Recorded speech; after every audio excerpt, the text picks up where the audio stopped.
المشاهدون الكرام، السلام عليكم ورحمة الله تعالى وبركاته. نشرة الأخبار من الفضائية الإريترية وفيها: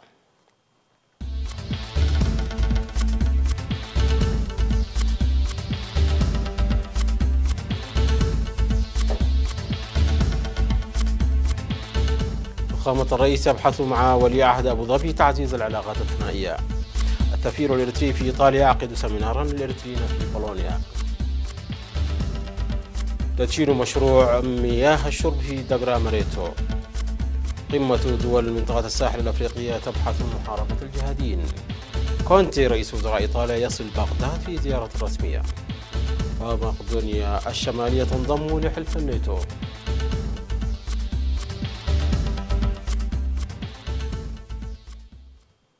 أهلا بكم مشاهدينا.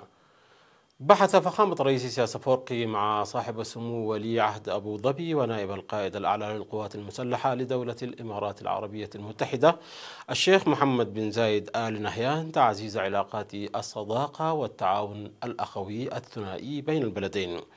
وأجرى فخامة الرئيس إسياس أفورقي والشيخ محمد بن زايد في اللقاء الذي عقد بأبو ظبي في 6 من فبراير الجاري أجريا بحثا مفصلا حول كافة مجالات التعاون وسبل تطويرها، إضافة إلى عدد من القضايا ذات الاهتمام المشترك.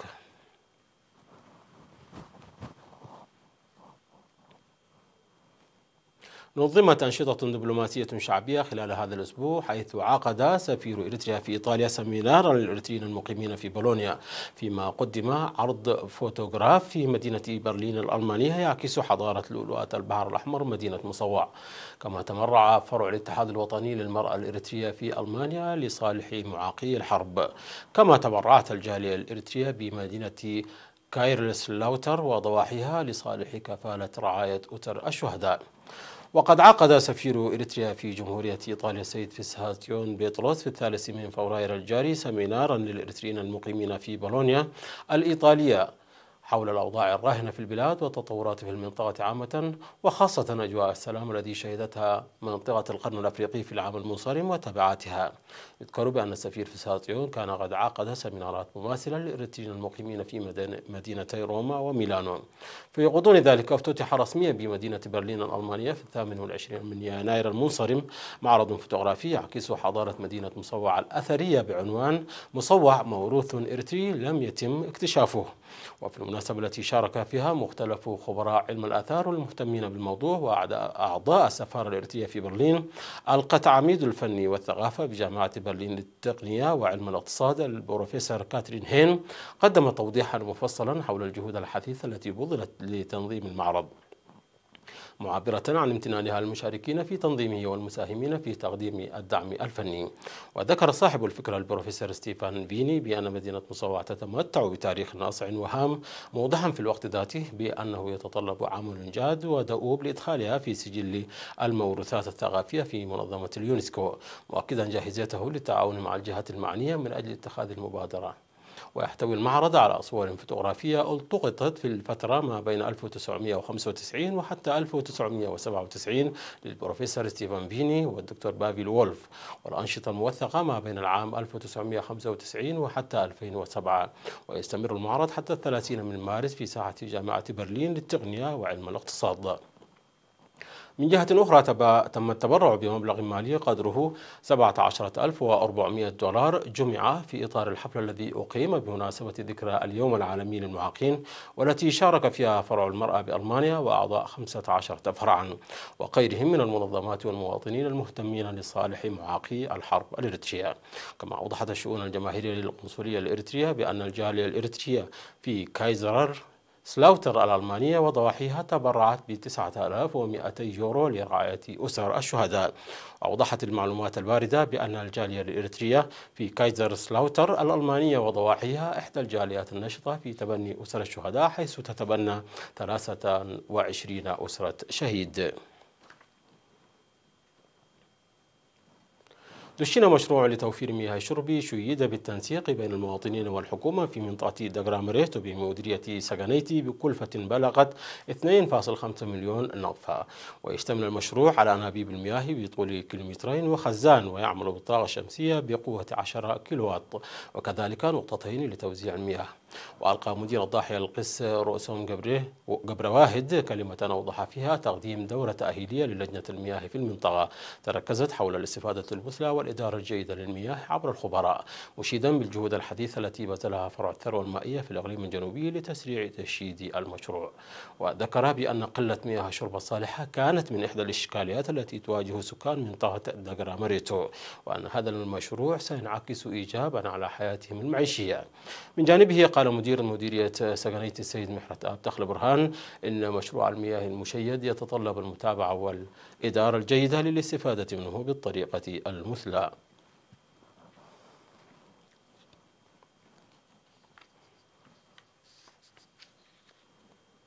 أعلن مكتب الادخار والقروض المسقرة مول في إقليم شمال البحر الأحمر في التقييم الذي جرى في 4 يناير الجاري في مدينة مصوح عاضلة الإقليم بأنه ساهم كثيرا في تحسين الحياة المعيشية لعملائه. وأشار تقرير المكتب إلى زيادة أعداد المستفيدين من خدماته، حيث تم تقديم 14.6 مليون نقفة في العام الماضي عن طريق 85 بنك ريفي ل 1763 مواطن.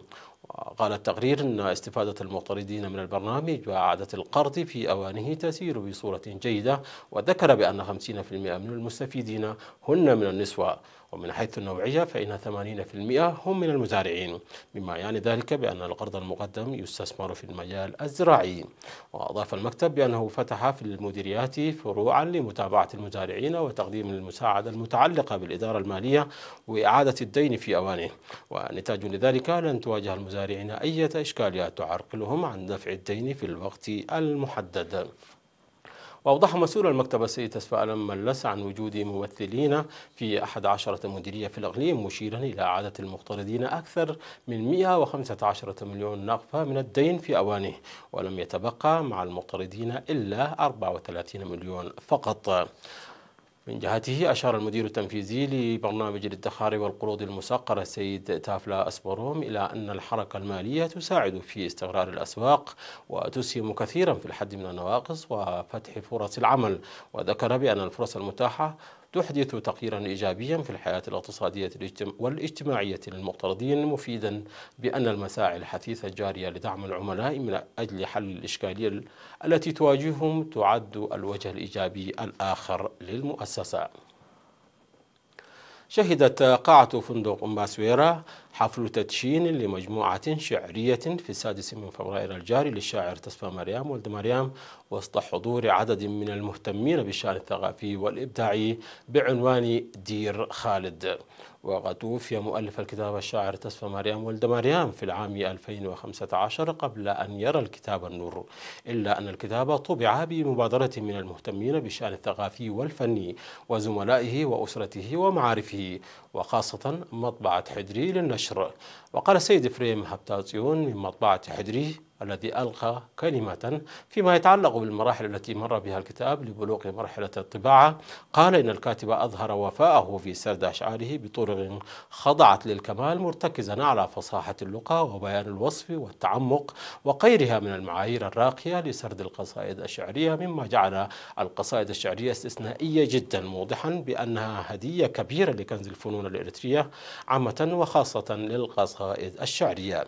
وقال مسؤول البحوث والتوثيق بالجبهة الشعبية للديمقراطية والعدالة السيد زمهرة يوهنس الذي قدم التقييم أن بلوغ مجموعة القصائد الشعرية دير خالد إلى مرحلة الطباعة تاريخ تحقق في علم القصائد الشعرية، وأفاد بالتفصيل بأن العمل راق ومرتكز على الأصالة، وعكس الكاتب من خلاله قدراته الكامنة وإبداعاته الفنية ووضع فيها ذكرياته بصورة رائعة. ويحتوي كتاب الأشعار التراثية على 492 صفحة في 12 فصل بلغة التجرينية، تضم 158 قصيدة مختلفة إلا أنها ترتبط في آفاق واحدة. وقد ألقيت في المناسبة قراءة شعرية ترجمت إلى اللغة الإنجليزية بعنوان إلى عدنا أي بئر منطقتنا، وغيرها من القصائد المترجمة. مشاهدينا، نشرتنا تتواصل من الفضائية الإريترية، ولكن بعد فاصل قصير فابقوا معنا.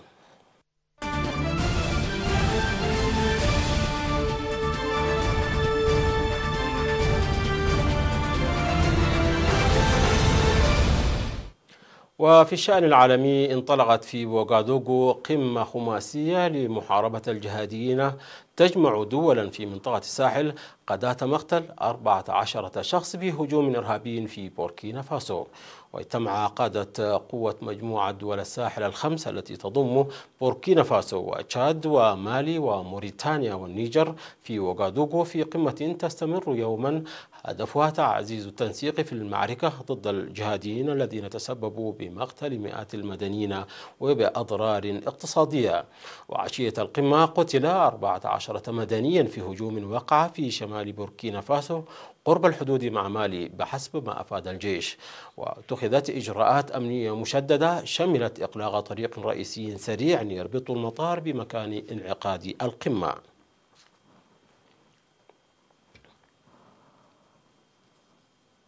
جدد رئيس الوزراء الإيطالي جوزيبي كونتي دعم بلاده لجهود محاربة الإرهاب ورغبتها الجادة في تعزيز التعاون الثنائي، معربا عن سعادته بزيارة العراق. وكان الرئيس العراقي برهم صالح قد استقبل في قصر السلام ببغداد رئيس الوزراء الإيطالي جوزيبي كونتي والوفد المرافق له. وأوضح رئيس الوزراء العراقي عادل عبد المهدي أنه بحث مع كونتي القضايا الإقليمية والدولية وحل الأمور العالقة بروح إيجابية بما يخدم مصلحة البلدين، كما بحث الجانبان أهمية عودة اللجنة المشتركة لمناقشة سبل تطوير العلاقات بين البلدين. ورحب بقدوم المزيد من الشركات الإيطالية للعمل في المناطق المحررة، فيما أكد نظيره الإيطالي جوزيبي كونتي أن حكومته تعمل مع اليونسكو والبنك الدولي لإنجاز العديد من المشاريع في العراق.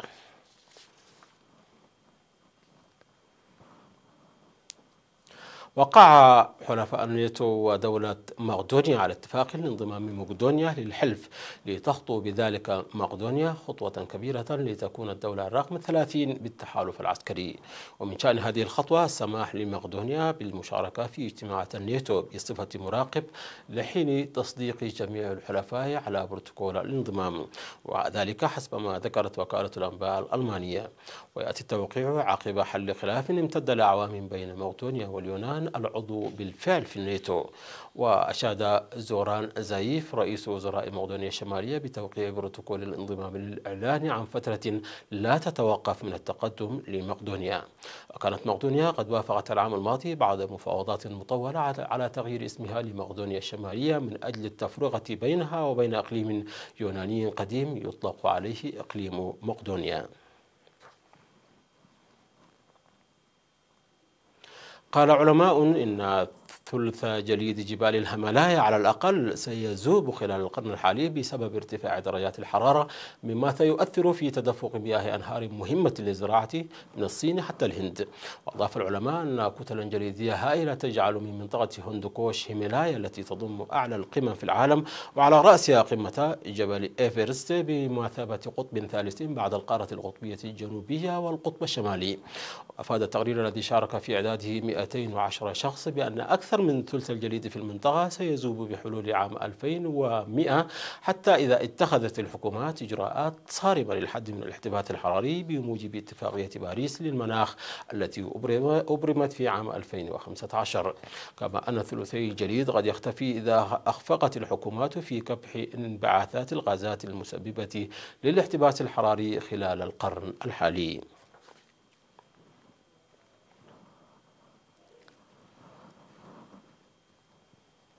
مشاهدينا، الأخبار الرياضية بعد فاصل قصير أيضا، فابقوا معنا.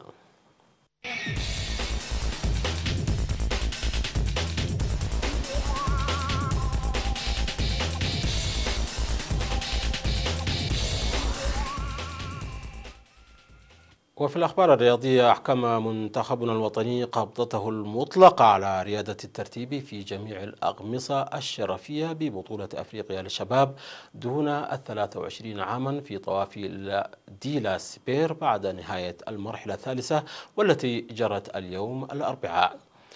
مشاهدينا، لمزيد من التفاصيل في سياق هذا التقرير. أحكم منتخبنا الوطني قبضته المطلقة على رياضة الترتيب في جميع الأقمصة الشرفية ببطولة أفريقيا للشباب دون 23 عاما في طواف دي لا سبيرو بعد نهاية المرحلة الثالثة التي جرت اليوم الأربعاء. وعرفت المرحلة سيطرة التامة لنجوم منتخبنا الوطني الذين هيمنوا على المراكز الأمامية بعدما فاز الدراج يعقوب دبساي بالمركز الأول. وتقدم ياكوب على الدراج الإكوادوري بنجامين كونتيروس صاحب المركز الثاني، فيما نال المركز الثالث أيضا دراج نفس المنتخب سانتياغو. وجاء دراج منتخبنا الوطني ناتنائيل مبراهتوم بالمركز الرابع ودانيال هابتا ميكيل بالمركز الخامس، فيما حاز ناتنائيل تصفاتيان على المركز السابع، وجاء فيليبوس قبرا في المركز الثالث عشر. أما سادس نجوم منتخبنا الوطني روبيلتو والدا فأتى بالمركز السابع عشر. بعيد هذه النتيجة استعاد الدراج الشاب يعقوب دبساي القميص الأصفر وصدارة الترتيب العام، متفوقا على زميله حامل القميص الأصفر في الجولة السابقة ناتنائيل مبراهتوم بفارق 49 ثانية. على صعيد القميص الأخضر الخاص بالترتيب النقاط حاز يعقوب دبساي على صدارة في جعبته 53 نقطة، مستفيدا من تتويجه بالمركز الأول في المرحلة الثالثة. وعلى صعيد ترتيب أسد العقبة دانت الرياضة أيضا ليعقوب دبساي الذي توهج بشكل كبير في ثالث الجولات واقتص 15 نقطة. وفي الصراع على صدارة ترتيب الفرق لم يقوى أحد أمام توفيق منتخبنا الوطني الذي تسيد المركز الأول بكل جدارة واستحقاق بفارق كبير عن صاحب المركز الثاني منتخب الإكوادور. مشاهدينا، انتهت النشرة. شكرا على حسن المتابعة، تحية لكم أينما كنتم، من اللقاء.